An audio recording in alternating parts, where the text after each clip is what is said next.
Aside, okay. Because otherwise, if I keep it the whole time, then I feel a little bit.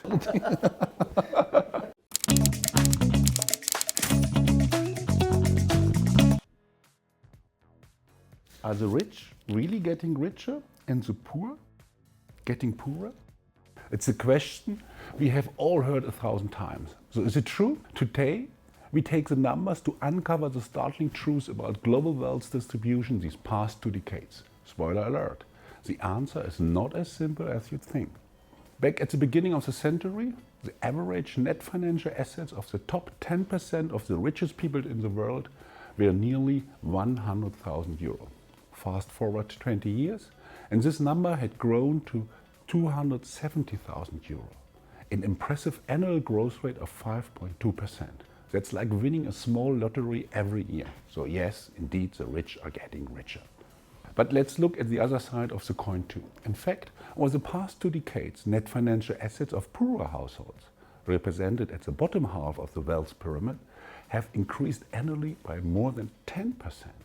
That's right. The poor were growing their wealth faster than the rich. This unexpected turn of events shows another positive aspect of our world economy becoming more integrated over the last 2 decades. Here's another fact. There has been reduced global inequality. 20 years ago, the average person living in advanced economies held 60 times as much in net financial assets as someone living in emerging economies.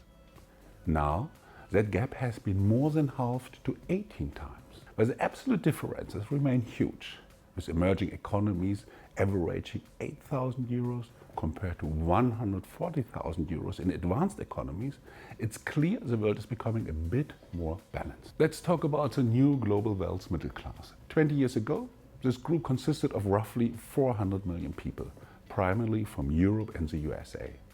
Now it's doubled to 800 million, with more than half this number now residing in China and India. This fact reveals a tremendous change in the flow of wealth and economic power around the world.